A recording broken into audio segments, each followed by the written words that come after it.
Pamilya ng dalagitang nag-50-50 ang lagay matapos makasparing ang isang black belter sa taekwondo.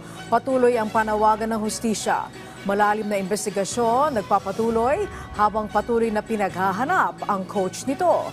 Si Benji Dorango sa sentro ng balita. Ito yung nag-spare yung black belter versus yellow belter.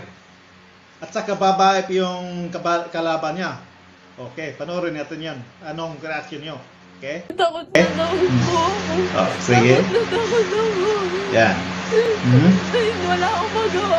Dito mo na Kayak na ngayon si Jamie Salvador. Siya ang yellow belt taekwondo player na nabugbog sa isang sparring session sa kanyang pinapasukang eskwelahan sa Bulacan. Pero ilang linggo na nakaraan. Sabing tama yung guys, oh. Sa ospital ang buhay. Sobrang tama yung yung sipa sa black belter, no? Dahil sa bugbog. Oh, isang sidekick, no? Inaaman sa mukha sa flying kick, flying kick, no? Oh, yun, tuloy. Basag yung yung ilong, no? Sunod-sunod ang natanggap niyang sipa sa ulo, sa katawan. Tingnan mo yung bumabagsak din si Jamie sa malalakas sa sipa ng kalaban.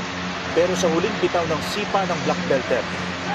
Talsik yung babae, guys, oh. Talsik talaga. Ibang level yung babae, eh. Isinugod sa ospital ng dalaga, maga at nagkapasama sa mukha. Sa resulta ng kanyang CT scan, nabali ang ilong ng dalaga. Hindi na po Ibang level yung babae, guys, eh. Tapos, bagong salta pa sa taekwondo, no? Mali na po yun.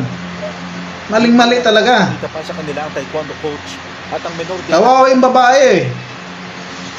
Sa Bukawi, Bulacan, pinuntahan namin ang Jesus is Lord Colleges Foundation Incorporated para sana makuha ng pahayag. Mga guys, guardia lang ang humarap sa tama ba yung ikalaban mo yellow belter versus black belter? Ibang level, ibang level. No, ibang level yan. At coaches nito sa kanilang paaralan. Okay, ngayon, sinugod sa GIS yung eskwelahan niya. Ang pangabuso. Ang Philippine Taekwondo. Yun mga guys, may pahayag yung taekwondo training training suspended. Okay.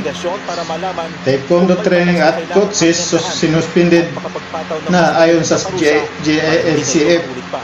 No? Sa ngalan ng patas sa pamamahayag, sinubukan namin kunan ng pahayag ng nirereklamong coach, pero di na raw ito nagpapakita.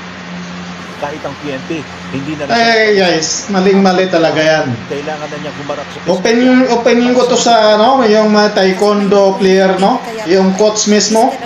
Ang advice ko sa inyo, dapat i-level yung sparring. Ikalaban mo yung yellow belter versus yellow belter din. Para pantay yung level, no? Pantay yung alam, pantay yung yung lakas. Hindi naman kaparehas yung kaparehas yung lakas niyan, eh. Ano? Tingnan. Okay.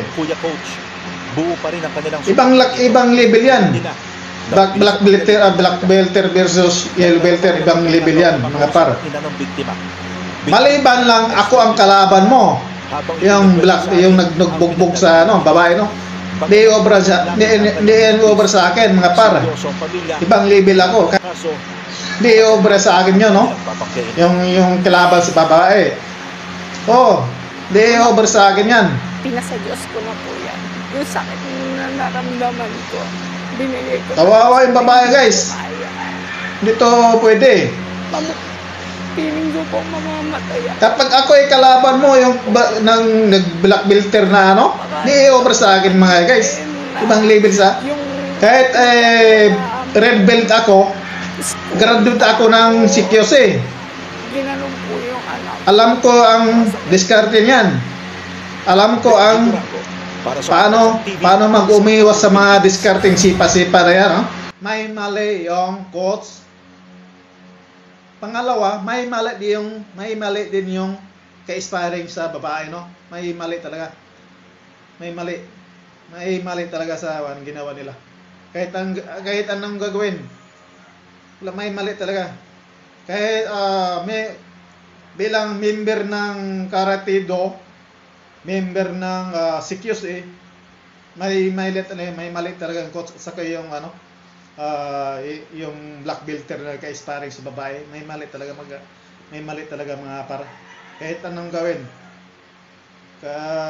Sorry mga taekwondo coach, no, hindi natin na pahintulutan ganyan na estilo na pa-sparring mo yung bagong salta sa taekwondo versus sa datihan black belter pa, no? Maliban ako lang kalaban, no? Talagang hindi yan over sa akin mga par, yung ka-sparring sa bata, no? Di over sa akin yan kahit black belter pa siya. Isang check-quat ko lang yan, balibag ko lang yan sa no? Sorry mga guys, galit ako sa mga ganyan na ganin na laro. Sorry, di ko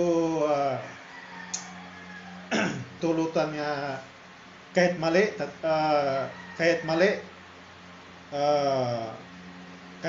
na nga kakampihan mo pa, mali na po yun. Mali na po yun. Sorry guys, sorry.